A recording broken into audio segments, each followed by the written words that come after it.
Welcome back to Two Crows Podcast. I'm your host, Tyler Holmes.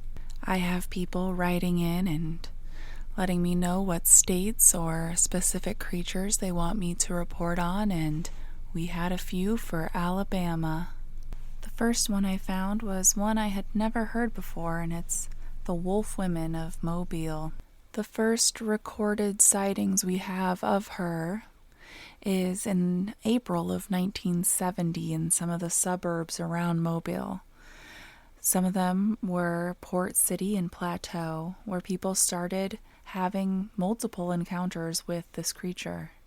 These were described as being half wolf and half women, and numerous residents began to call the Mobile Register to report them. On April 8th of 1971, the newspaper reported on these stories, complete with a drawing of the creature. Most residents claimed that the mythical creature was actually rather pretty and very hairy, with the top half being woman-like in nature and the bottom half being like a wolf.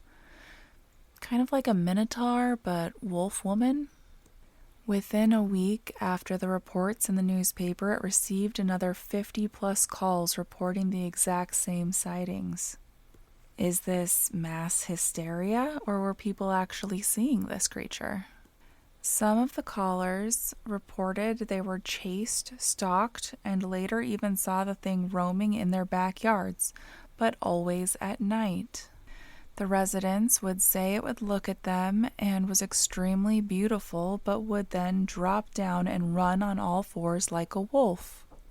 No one was ever hurt or assaulted by the Wolf Woman of Mobile, but the Mobile surrounding police departments took the sightings very seriously because of the sheer number of reports. However, after about 10 days of the initial sightings, the Wolf Woman of Mobile disappeared just as suddenly as she appeared and has never been seen since. Now, was she a skinwalker or a werewolf? Maybe just a deformed dog or wolf? We won't know unless she shows up again. Next, we go over to Abeville, Alabama, where there is something sinister lurking around the streets, and it wants your children. And the children of Abeville are warned to be home before the street lights emerge, because there may be something lurking in the shadows, waiting just for them. So if the children there see a 7-foot-tall apparition wearing all black, with a fancy hat, you will see her swaying back and forth along the streets of Abeville, her long dress sweeping the floor behind her as she walks. And while she patrols the streets, if she sees something she likes, she will chase you down, wrap you up in her arms, hug you tight, and scream deep in your ear. Her name is Huggin Molly, and this is not a hug you're gonna want to encounter. One of the residents of this town says, on a cold, dark, rainy night, so bitterly cold, damp, and dark, when even street lights won't burn and the striking of a match refuses to yield the tiniest flame, on nights like this, Huggin Molly comes out of her lair and roams the street of Abeville to see whom she can find. And while she walks the streets, you will know it's her, because even the street lights do not cast a glow upon her. It's almost as if she's made out of pure shadow. The details of her face have never been seen. It's almost as if they're muted or distorted in some way, masking them from people. You know it's a woman. You know she has features, but it's hard to distinguish or make them out, or possibly it's hard just to remember them. No one's ever been harmed by her in a very physical way. It is more of this tight hug and a piercing scream into your ear, and then she releases you and you're off on your way. So where did she come from? Where did her origin story begin? The first theory is that she was a woman who lived in Abbeville a very long time ago, possibly the late 1800s, and she lost a child, one of the worst, most painful things a mother can go through. That when she sees children, she's looking for hers, and when it's not hers that she grabs and hugs within her arms, she's absolutely grief-stricken and screams, that scream only a mother who's lost a child can feel within their bones. In another legend, she was a professor of agriculture at the local school, and in this version, she's trying to keep the children safe by ushering them off the streets at night. Possibly there was something out there harming children or people in general back when she was a professor, and she wants to get the children inside and protect them. Another story that has gone around was that someone or someones were getting dressed up and pretending to be an apparition and trying to scare children off the streets at night. An actual human being that was doing this. Then, possibly, mass hysteria begins and other people start to experience the same thing out of fear, which we've seen often, including when we had the dancing plague episode. Now, this being an apparition of a woman in black is something that we have not discussed before. We've talked about the gray ladies and the women in white, but we have not talked about the women in black. They are often seen in Europe, but also among the Americas, and it is seen that they have long black gowns, sometimes a veil covering their face. It appears almost as if they're mourning something. Oftentimes, their stories lead to men encountering them, which makes this story a little different with the children.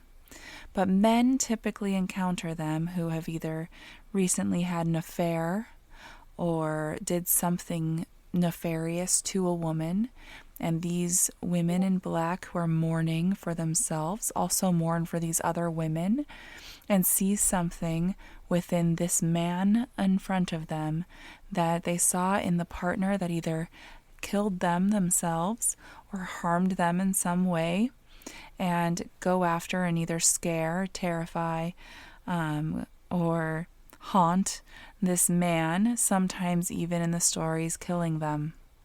Now, Huggin Molly was very real to the residents of Abbeville, and a boy named Jimmy Rain had a story to tell. He says, anybody who grew up in Abbeville grew up knowing the legend of Huggin Molly. If your mother or dad didn't want you to be out after dark, they'd tell you Huggin Molly would get you. And you believed it, too. Next on the list for Alabama, we have the Downy Booger. Pretty sure I'm saying that right, because that's how it's spelled. And this creature was first seen and reported in the 1800s. It is said to be half animal, half human. That was first reported in Winston County, Alabama, by cousins John and Joe Downey when they were returning home for a late-night dance. Reports said they were riding their horses when they suddenly saw a very strange-looking creature that leaped out in front of them. They were reported as saying it looked both like a human as well as an animal. When they started to go back home and approached the area where they saw it, both of their horses came to a complete stop.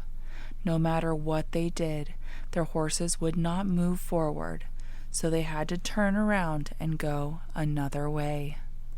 Other witnesses also saw the downy booger, including Jim Jackson, who was on his way to a commissary in Galloway, a mining town, with a load of moonshine with horse-drawn wagons.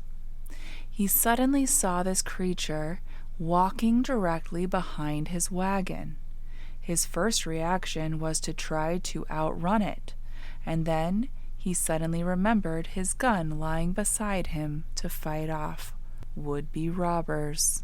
He took his gun and fired twice at the thing, and hit it, and it immediately began to scream and limp away on 3 feet. News soon spread, and a posse was formed to find the creature, and they searched the forest to only find traces of blood along the sandbed where the cousins first reported seeing it. Whatever this creature was never found alive or dead, just the traces of its blood. Next, we have Alabama's mythical white thang. Not fang, thang. Like, ya fly thang, you? Which has been seen since the early 1940s in Alabama. This creature has been seen in the counties of Morgan, Etowah, and Jefferson, where the people that have seen it say that it was more than 8 feet tall and covered in dense white hair. Most of the sightings occurred in the refuge area of Happy Hollow, Walnut Grove, Moody's Chapel, and the Wheeler Wildlife Refuge. The witnesses have said that it could move very quickly in spite of its size, and its screams sounded like an eerie woman's. Most people speculate that it is an albino Bigfoot or a very large albino bear, but the reports vary wildly. While most report describing it as over 8 feet tall, with thick white hair, some witnesses describe it more like a white lion. Although an even weirder description of a very tall white-haired creature that resembles a kangaroo, but with the head of a cat. The witnesses have also indicated that while it stands on 2 legs, it runs on all 4. It is also reported that it has an extremely foul and disgusting odor. This is quite common when talking about mythical creatures. There's almost a odor of either decay or like rotten egg, sulfur kind of a smell. It's quite common for apparitions as well as other mythical creatures, which makes people wonder if they're from an alternate realm, another dimension possibly that is seeping over into ours, or if they are from the other side of the veil and we're smelling the decay or decomp from the death of the other side. But if you're ever in that area of Alabama and you're near drainage ditches along Jones Valley, Governor's Drive, and Monte Sano Mountains, keep an eye out for the white thing.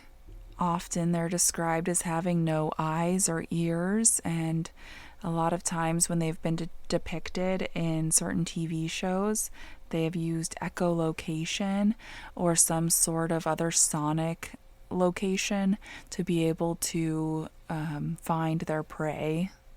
Which this albino sort of Bigfoot leads us into the other sightings of Bigfoot that have taken place in 41 of the 67 counties in Alabama. We all know our big friend that likes to be in the Pacific Northwest, but sightings have been all over the United States, and Alabama is a hotbed for those sightings. The sightings have actually been so numerous that the television series Killing Bigfoot recently visited the state to investigate the numerous reports. One of the state's most interesting reports involved a huge set of claw marks that were made by something much larger than a bear that was found in a tree in Escambia County in January of 2017. However, there have been reports of the elusive creature in the historic state since the 1800s, with one of the earliest in 1870. In newspaper articles discovered by a Bruton attorney named Chuck Jones, these articles described a huge and strange something, and it was seen in an impenetrable jungle swamp located near Bruton. These early reports indicated that it looked like a huge human that was grotesque and pitiable and could not talk. However, 140 years later, the reports keep rolling in about Bigfoot. One of these sightings happened near the Conecuh National Forest. In this report, a truck driver reported seeing a big, black, hairy, man-like creature close to 7 feet tall crossing the road directly in front of him. When he stopped to investigate, there were large footprints found right where he entered the woods. Soon after that, in the Andalusia, Alabama, near the same forest, a woman also had a very scary, similar experience. One evening, she was closing her barn doors, only to look up and see a frightening sight, a huge creature covered in orange-tinted hair that she estimated weighed over 450 pounds. There have recently been so many sightings of the legendary Bigfoot near the town of Evergreen that it has been named the Bigfoot capital of Alabama. The residents have been having so much fun with the Bigfoot sightings that they decided to create a Bigfoot Hunters organization. It has over 50 members in it to this day. More and more people are coming together and telling stories and comparing notes. They are identical to mine, said a pastor of Bigfoot Hunters, Wesley Ackerman. We have seen the eyes of this animal, the Sasquatch we saw had yellow eyes. Ackerman has seen it, and he's not alone. This creature is 8 to 10 feet tall, said Pine Orchard resident Carl Pooh. It has a head as big as a cow. His body is brownish black looking, but he looks nothing like the picture of Bigfoot. His shoulders are as wide as a Volkswagen. At times it sounds like a dozer walking by, and other times it's as loud as a cricket. There are a lot of eyewitness reports of people watching it walk or run across the road, said Monroeville resident Ashley McFall. It's really big, really tall. You can't wrap your mind around how big it is. People from all walks of life are sharing similar stories about a creature they've seen roaming through Conecuh County. Ackerman took us out in the woods and showed us the knocking sound and the call that the Bigfoot makes, but we saw no sign of the big fella. They realized others may think they've lost their minds, according to WSFA 12. When I heard people talk about it, I didn't believe it, Pug said. But when you look at it and see its eyes, and you will believe it.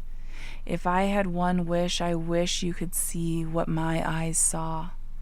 If I hadn't had some of the experiences and talked to the people I've talked to, I probably wouldn't believe it either, McFall said.